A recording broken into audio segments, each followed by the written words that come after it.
Anna, ef þú byrjar að segja mér bara frá lífinu hérna í Grímsey, það margt sem öðruvísi en í landi, til dæmis eru húsin ekki kynnt upp með heitu vatni. Nei, hér olíu, við erum á köldu svæði, þannig að hér kynnt upp með olíu og sem kostar aldrei mikið meir en hitaveita.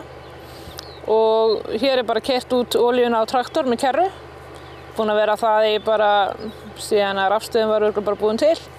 Við erum bara öll með ketil í okkar heimili sem við hitum vatni fyrir okkur og í ofnana. Þannig að það öðruvísi en í landi. Þannig að það ýmislegt sem dýrara þá fyrir ykkur sem búið hérna og líka náttúrulega fá vörurnar í búðina. Já. Og það er frakt fyrir allt sem við kaupum ekki sjálf í landi. Þá þarf það að fá að frakta til okkar annað með pósti eða ferju eða flugi. Og við vitum öll að frakt kostar. Þannig að við vitum þetta, við veljum að búa hérna. Já. Og það æðislegt að búa hérna. Hvernig sem samgöngurnar? Nú það ferja og það flug líka. Eru þið ánægð með samgöngurnar? Það eru búin að batna mikið undanfarið. Núna kemur ferjan yfir sumarið 5 sinnum. Hún kom bara 3 svar. Og það auðveldur að skreppa í land á milli ferða núna. Maður getur skroppið á föstudegi, farið á ball á græna hattinum eða hvað sem og komið heim á sunnudegi og ekki mist nema bara 2 tíma á vinnu sem kostur. En annars þurfti maður kannski að fara á föstudegi og koma heim á mánudegi eða fljúga sem kostar meira. En samgöngunar eru æðislegar í dag miðað bara þegar ég kom hingað fyrir 29 árum síðan. Atvinna hérna í Eyjunni, það klárlega sjávarútvegurinn sem stærstur. Já. Og svo nú ferðaþjónustan aðeins að bæta í sig, en auðvitað eru mestu sjómennir, það mest sjómenn, síðan hérna einn sem með vegstæði og rafstöðina og keyrir út olíunni, síðan maðurinn minn, hann með flugvöllinn, turninn það að segja og allt sem því viðkemur, en síðan eru konur í öðrum störfum. Ég sé, eins og ég sagði áðan, ég sé póstinn og ferjuna, við erum margar konur sem vinnum við galleríið. Það kona sem kaupa búðina, það kona sem sér flugafgreiðsluna. Núna komin pylsuvagn, þannig það kona þar. Og ef eitthvað gerist, þá það kona sem þetta málunum. Það bara þannig.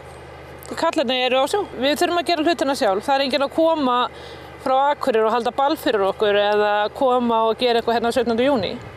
Kvenfélagið gerir það og við erum flest allar í kvenfélaginu.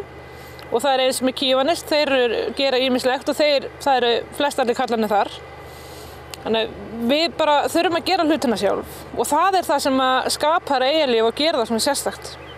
Hvernig sem þjónustu í Eyjunni, heilbrigðisþjónustu, hvernig staðan á henni? Það kemur læknir til dæmis í dag og hann á að koma 3 vikna fresti og þá kemur hann og stoppar hérna í 1,5–2 tíma fyrir eftir hvað margir hjá lækninum og svo bara þurfum við að bíða næstu 3 vikur. Eða ef eitthvað kemur upp á, þá hringjum við bara 1–2 og það kemur flugvél að sækja okkur, ef það eitthvað alvarlegt. Þannig að ég og vinkona í Akureyri sem til dæmis ætlaði í heilsugæsluna, það eru 5 vikur að bíða eftir lækni. Ég sagði henni, komdu bara til mín, það 3 vikna frestur bara hér. En hvernig svo maður verður að spyrja út í skólamáli núna, sem nú margum talað? Já. Það verður ekki skóli núna á næsta skólaári? Nei, það voru sorglegt. Ég veit ekki, það bara börnin sem eru á sem aldrei, foreldrar eða mömmur með þá í landi út frá alls konar ástæðum og það bara þeirra. Það bara sorglegt á svona góðum stað að sé ekki hægt að hafa skóla. En mín börn þurftu að fara sjálf í land þegar þau voru 14 ára gömul og þau hafa komið svo smágætlega undan því og þau fóru bara í dóttir mín í söng og sonur minn í fótbolta þegar hann fór í skóla. Þau söknuðu þess ekkert að hafa ekki fótbolta eða söng hérna áður. En þjóðfélagið bara að breytast, það þarf allt að gerast núna. Já.